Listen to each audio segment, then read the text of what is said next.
प्रेम से बोलिए श्री सत्यनारायण भगवान की जय। हमारे सनातन धर्म में पूर्णिमा तिथि का विशेष महत्व है। पूर्णिमा के दिन पवित्र नदियों में स्नान करने के साथ ही दान आदि पुण्य कर्म किए जाते हैं और इस दिन श्री सत्यनारायण भगवान की कथा का पाठ भी किया जाता है और सत्यनारायण व्रत भी रखा जाता है। आज की वीडियो में आप सुनेंगे श्री सत्यनारायण भगवान की कथा। कथा प्रारंभ करने से पहले आप सभी से अनुरोध है, कमेंट बॉक्स में सत्यनारायण भगवान की जय जरूर लिखिएगा। पौराणिक कथा के अनुसार एक समय की बात है, नैमिषारण्य तीर्थ में शौनक आदि 88,000 ऋषियों ने श्री सूत जी महाराज से पूछा कि हे प्रभु, इस कलयुग में वेद विद्या रहित मनुष्यों को प्रभु भक्ति किस प्रकार मिल सकती है तथा उनका उद्धार कैसे होगा। हे मुनिश्रेष्ठ, कोई ऐसा तप बताइए जिससे थोड़े ही समय में पुण्य मिले और मनोवांछित फल भी मिल जाए। इस प्रकार की कथा सुनने की हम लोग इच्छा रखते हैं।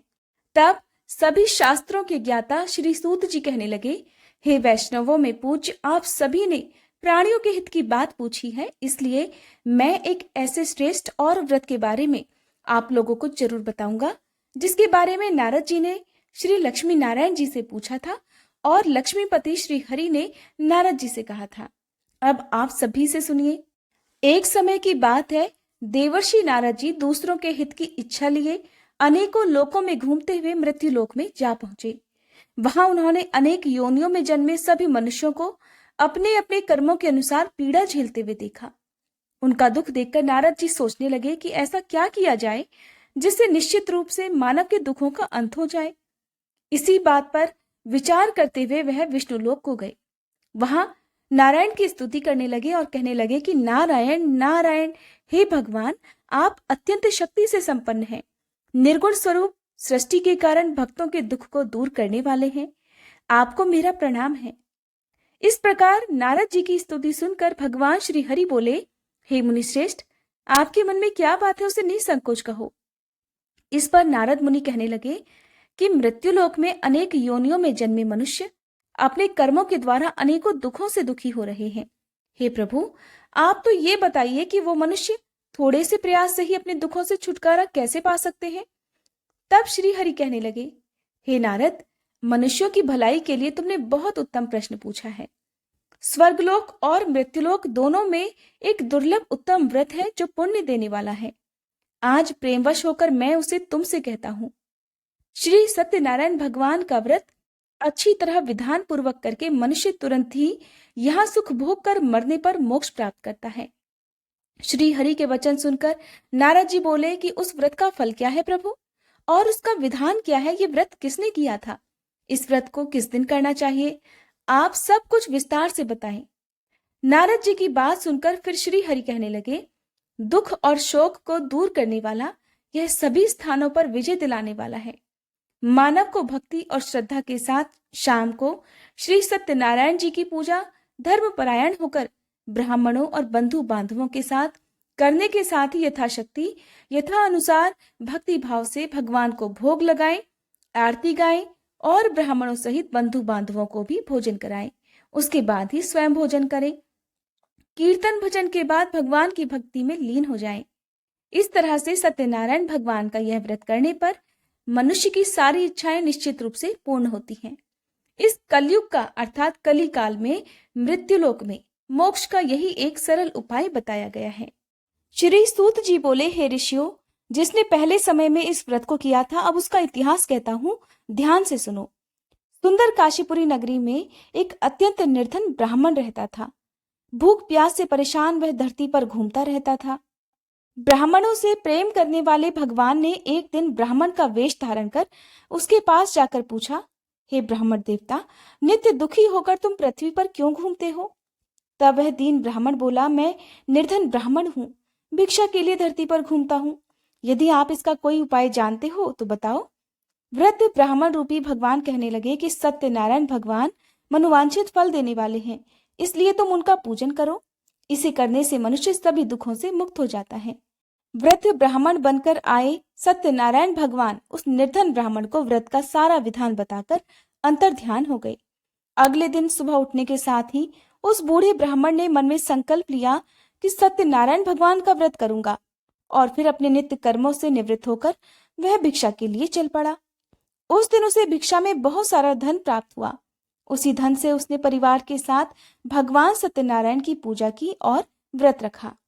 इस व्रत को करने के कुछ दिन के बाद उसके सभी दुख और कष्ट दूर होने लगे और देखते ही देखते एक संपन्न और अनेकों संपत्तियों का वह मालिक बन गया। तब हर महीने की पूर्णिमा के दिन वे ब्राह्मण सत्यनारायण भगवान की पूजा और व्रत करने लगे। इस प्रकार सत्यनारायण भगवान के इस व्रत को करके वह श्रेष्ठ ब्राह्मण सभी पापों और गरीबी से दूर हो गया और उसने एक दुर्लभ मोक्ष पद भी प्राप्त किया। इस तरह से सत्यनारायण भगवान के व्रत को जो मनुष्य करेगा वह सभी प्रकार के पापों से छूटकर मोक्ष को प्राप्त होगा। जो मनुष्य इस व्रत को करेगा वह भी सभी दुखों से मुक्त हो जाएगा। सूत जी बोले कि इस तरह से देवर्षि नारद जी से नारायण जी का कहा हुआ श्री सत्यनारायण व्रत मैंने तुमसे बताया। हे विप्रो, मैं अब और क्या कहूं? तब ऋषिगण कहने लगे, हे मुनिवर, संसार में उस विप्र से सुनकर और किस किसने इस व्रत को किया? हम सब इस बात को सुनना चाहते हैं। इसके लिए हमारे मन में श्रद्धा का भाव है। तब श्री सूत जी कहने लगे, हे मुनियों, जिस जिसने इस व्रत को किया है वह सब सुनो। एक समय वही विप्र धन और ऐश्वर्य के अनुसार अपने बंधु बांधवों के साथ इस व्रत को करने को तैयार हुआ। उसी समय एक लकड़ी बेचने वाला बूढ़ा आदमी आया और लकड़ियां बाहर रखकर अंदर ब्राह्मण के घर में गया। प्यास से दुखी होकर वह लकड़हारा उनको व्रत करते देख विप्र को नमस्कार कर पूछने लगा कि हे ब्राह्मण देव, आप ये क्या कर रहे हैं तथा इसे करने से आपको क्या फल मिलेगा? कृपा करके मुझे भी बताइए। तब ब्राह्मण ने कहा कि यह सब मनोकामनाओं को पूर्ण करने वाला सत्यनारायण भगवान का व्रत है। इनकी कृपा से ही मेरे घर में धन धान्य आदि की वृद्धि हुई है। विप्र से सत्यनारायण व्रत के बारे में जानकर वह लकड़हारा बहुत प्रसन्न हुआ। चरणामृत लेकर और प्रसाद खाने के बाद वह अपने घर गया। लकड़हारे ने अपने मन में संकल्प किया कि आज लकड़ी बेचने से जो भी धन मिलेगा उसी से श्री सत्यनारायण भगवान का उत्तम व्रत करूंगा। मन में इस विचार को लेकर वह बूढ़ा आदमी सिर पर लकड़ियां रखकर उस नगर में बेचने गया जहां उसने अपनी लकड़ियों का दाम पहले से 4 गुना अधिक प्राप्त किया। बूढ़ा प्रसन्नता के साथ पैसे लेकर सत्यनारायण भगवान की मूर्ति और व्रत की अन्य सामग्रियां लेकर अपने घर गया। वहां उसने अपने परिवारजनों को बुलाकर विधि विधान से सत्यनारायण भगवान का पूजन और व्रत किया। इस व्रत के प्रभाव से वह बूढ़ा लकड़हारा धन पुत्र आदि से युक्त होकर संसार के समस्त सुख भोग कर अंत समय में वैकुंठ धाम चला गया। श्री सूत जी कहने लगे कि हे श्रेष्ठ मुनियों, अब आगे की कथा भी कहता हूं। पहले समय में उल्कामुख नाम का एक बुद्धिमान राजा था। वह सत्यवक्ता और जितेंद्रिय था। प्रतिदिन देव स्थानों पर जाता और निर्धनों को धन देकर उनके कष्ट दूर किया करता था। उसकी पत्नी कमल के समान मुख वाली तथा सती साध्वी थी। भद्रशिला नदी के तट पर एक बार उन दोनों ने श्री सत्यनारायण भगवान का व्रत किया। उसी समय साधु नाम का एक वैश्य वहां आया। उसके पास व्यापार करने के लिए बहुत सारा धन भी था। राजा को व्रत करते देखकर वह विनम्रता के साथ पूछने लगा कि हे राजन, भक्ति भाव से पूर्ण होकर आप ये क्या कर रहे हैं? मैं सुनने की इच्छा रखता हूँ, तो आप कृपा कर मुझे भी बताएं। तब वह राजा इस प्रकार बोला कि अपने बंधु बांधवों के साथ पुत्र आदि की प्राप्ति के लिए मैं श्री सत्यनारायण भगवान का व्रत और पूजन कर रहा हूँ। राजा के वचन सुनकर साधु वैश्य आदर से कहने लगा कि हे राजन, मुझे भी इस व्रत का सारा विधान बताइए, मैं भी इस व्रत को करूंगा। मुझे भी कोई संतान नहीं है और मुझे विश्वास है कि इस व्रत को करने से निश्चित रूप से मुझे भी संतान की प्राप्ति होगी। तब राजा से व्रत का सारा विधान सुनकर व्यापार से निवृत्त होकर वह व्यापारी अपने घर गया। साधु ने अपनी पत्नी को संतान देने वाले इस व्रत का वृत्तांत कह सुनाया और कहा कि जब मेरी संतान होगी तब मैं इस व्रत को करूंगा। साधु ने इस तरह के वचन अपनी पत्नी लीलावती से कहे। एक दिन लीलावती अपने पति के साथ आनंदित हो सांसारिक धर्म में प्रवृत्त होकर सत्यनारायण भगवान की कृपा से गर्भवती हो गई। कुछ महीने के बाद उसके गर्भ से एक सुंदर कन्या ने जन्म लिया। माता पिता ने अपनी कन्या का नाम कलावती रखा। एक दिन वैश्य की पत्नी ने अपने पति को याद दिलाया कि आपने सत्यनारायण भगवान के जिस व्रत को करने का संकल्प लिया था, अब उसे करने का समय आ गया है। अब आप इस व्रत को पूर्ण करिए। तब वह साधु कहने लगा कि हे प्रिय, इस व्रत को मैं अपनी पुत्री के विवाह पर करूंगा। इस प्रकार वह अपनी पत्नी को आश्वासन देकर नगर को चला गया। साधु वैश्य ने एक बार नगर में अपनी कन्या को सखियों के साथ देखा तो उसे लगा कि अब उसकी कन्या विवाह योग्य हो गई है। तब उसने कन्या के योग्य वर ढूंढना प्रारंभ कर दिया। एक दिन साधु की बात को ध्यान में रखते हुए एक नगर में जा पहुंचा और वहां देखभाल कर लड़की के सुयोग्य वणिक पुत्र को ले आया। सुयोग्य लड़के को देखकर साधु ने बंधु बांधवों को बुलाकर अपनी पुत्री का विवाह कर दिया। लेकिन दुर्भाग्य की बात ये कि साधु वैश्य ने अभी भी श्री सत्यनारायण भगवान का व्रत नहीं किया था। इस पर श्री सत्यनारायण भगवान क्रोधित हो गए और श्राप दे दिया। अपने कार्य में कुशल साधु बनिया अपने दामाद को लेकर समुद्र के पास स्थित होकर रत्नसारपुर नामक नगर में गया। वहां जाकर दामाद ससुर दोनों ने मिलकर चंद्रकेतु राजा के नगर में व्यापार करना शुरू कर दिया। एक दिन भगवान सत्यनारायण की माया से एक चोर राजा का धन चुरा कर भाग रहा था।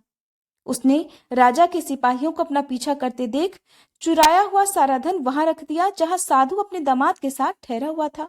राजा के सिपाहियों ने जब चुराया हुआ धन ससुर और दामाद के पास पड़ा हुआ देखा तो वे ससुर और दामाद दोनों को बांधकर प्रसन्नता से राजा के पास ले गए और कहने लगे कि महाराज, हम उन दोनों चोरों को पकड़कर लाए हैं, आप आगे की कार्यवाही करने की आज्ञा दें। तब राजा की आज्ञा से उन दोनों को कठिन कारावास में डाल दिया गया और उनका सारा धन भी उनसे छीन लिया गया। श्री सत्यनारायण भगवान के श्राप से साधु की पत्नी भी बहुत दुखी हुई।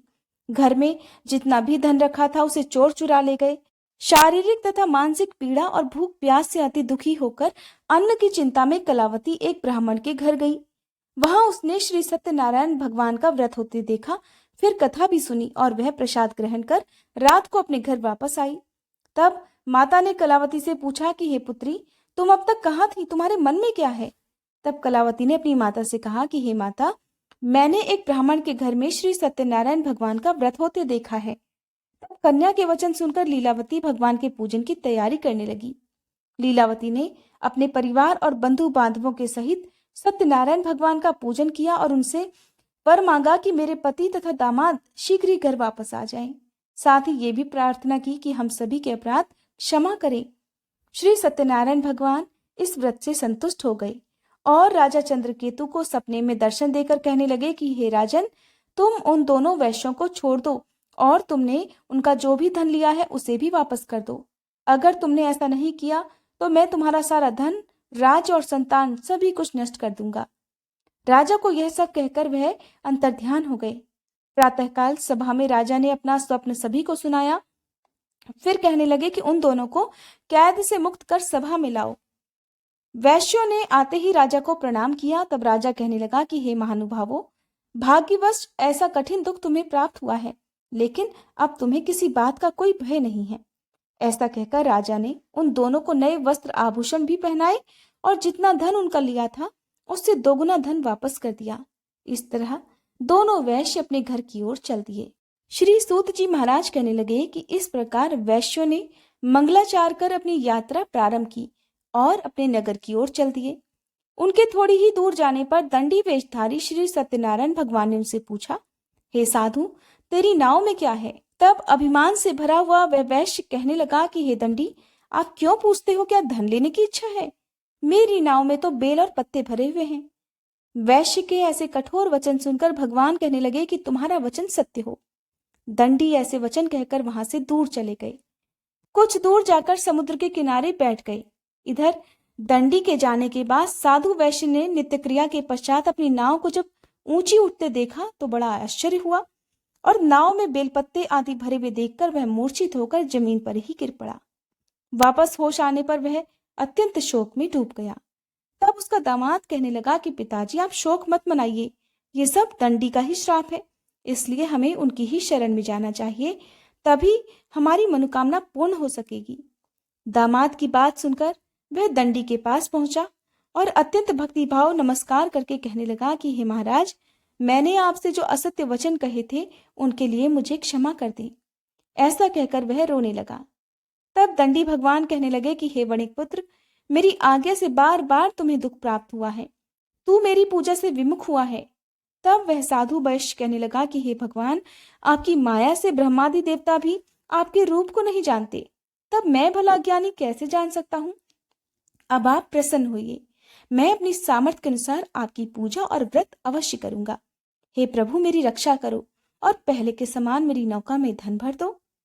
साधु वैश्य के भक्ति पूर्वक वचन सुनकर भगवान प्रसन्न हो गए और उसकी इच्छा अनुसार वरदान देकर अंतर्ध्यान हो गए। दामाद और ससुर दोनों जब नाव पर आए तो नाव धन से भरी हुई मिली।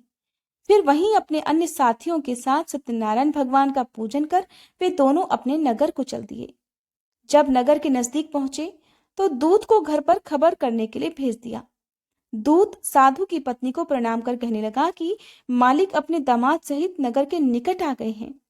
दूत की बात सुनकर साधु की पत्नी लीलावती ने बड़े हर्ष के साथ सत्यनारायण भगवान का पूजन कर अपनी पुत्री कलावती से कहा कि मैं अपने पति के दर्शन को जा रही हूँ, तू भी कार्य समाप्त कर जल्दी आ जाना। माँ के ऐसे वचन सुनकर कलावती जल्दी जल्दी में प्रसाद छोड़कर अपने पति के पास चली आई।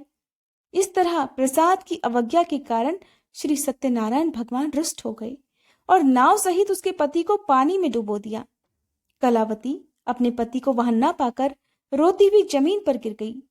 नौका को डूबा हुआ देख और कन्या को रोता हुआ देख वह साधु वैश्य दुखी होकर कहने लगा कि हे प्रभु, मुझसे तथा मेरे परिवार से जो भी भूल हुई है उसे क्षमा करें। साधु के दीन वचन सुनकर श्री सत्यनारायण भगवान प्रसन्न हो गए और आकाशवाणी हुई कि हे साधु, तेरी कन्या मेरे प्रसाद को छोड़कर आई है, इसलिए उसका पति अदृश्य हो गया है। यदि अब वह घर जाकर प्रसाद खाकर लौटे तो इसे इसका पति अवश्य मिलेगा। ऐसी आकाशवाणी सुन कलावती ने वैसा ही किया जैसा आकाशवाणी के दौरान भगवान ने कहा था। और फिर प्रसाद ग्रहण करने के बाद जब वो वापस आई तो अपने पति के दर्शन करके वह अत्यंत प्रसन्न हुई। उसके बाद साधु वैश्य अपने बंधु बांधवों सहित भगवान श्री सत्यनारायण भगवान का विधि विधान से पूजन करता है और इस लोक का सभी सुख भोग कर वह अंत में स्वर्ग जाता है। श्री सूत जी बोले, हे ऋषियों, मैं और भी एक कथा सुनाता हूँ, उसे भी ध्यान पूर्वक सुनो। प्रजा पालन में लीन तुंगध्वज नाम का एक राजा था। उसने भी भगवान का प्रसाद त्याग कर बहुत ही दुख प्राप्त किया। एक बार जंगल में जाकर वन्य पशुओं को मारकर वह बड़ के पेड़ के नीचे आया। वहां उसने ग्वालों को भक्ति भाव से अपने बंधु बांधवों सहित सत्यनारायण भगवान का पूजन करते देखा। अभिमानवश राजा ने उन्हें देखकर भी पूजा स्थान में ना तो वह गया और ना ही उसने भगवान को प्रणाम किया। ग्वालों ने राजा को प्रसाद दिया, लेकिन उसने वह प्रसाद भी नहीं खाया और प्रसाद को वहीं छोड़कर अपने नगर को चला गया। जब राजा अपने नगर में पहुंचा तो वहां सब कुछ तहस नहस हुआ पाया, तो शीघ्र ही वह समझ गया कि ये सब भगवान के अनादर का ही परिणाम है। तब वह दोबारा ग्वालों के पास पहुंचा और विधि पूर्वक पूजा करके प्रसाद खाया तो श्री सत्यनारायण भगवान की कृपा से सब कुछ पहले जैसा ही हो गया और फिर दीर्घ काल तक सभी सुख भोग कर अंत में वह मोक्ष पद को प्राप्त हुआ। जो मनुष्य परम दुर्लभ इस व्रत को करेगा तो भगवान सत्यनारायण की कृपा से उसे धन धान्य की प्राप्ति होगी। इस व्रत के प्रभाव से निर्धन धनी हो जाता है और भयमुक्त होकर जीवन जीता है। संतानहीन मनुष्य को संतान सुख प्राप्त होता है और सारे मनोरथ पूर्ण होने पर वह मनुष्य अंत में वैकुंठ धाम को जाता है। तब श्री सूत जी कहने लगे कि जिन्होंने पहले इस व्रत को किया है, अब उनके दूसरे जन्म की कथा कहता हूँ। वृद्ध शतानन ब्राह्मण ने सुदामा का जन्म लेकर मोक्ष की प्राप्ति की। लकड़हारे ने अगले जन्म में निषाद बनकर मोक्ष प्राप्त किया। उल्कामुख नाम का राजा दशरथ होकर वैकुंठ लोक को गए। साधु नाम के वैश्य ने मोरध्वज बनकर अपने पुत्र को आरी से चीरकर मोक्ष पाया और महाराज तुंगध्वज ने स्वयंभू होकर भगवान में भक्ति युक्त होकर कर्म कर मोक्ष प्राप्त किया। श्री सत्यनारायण व्रत कथा समाप्त।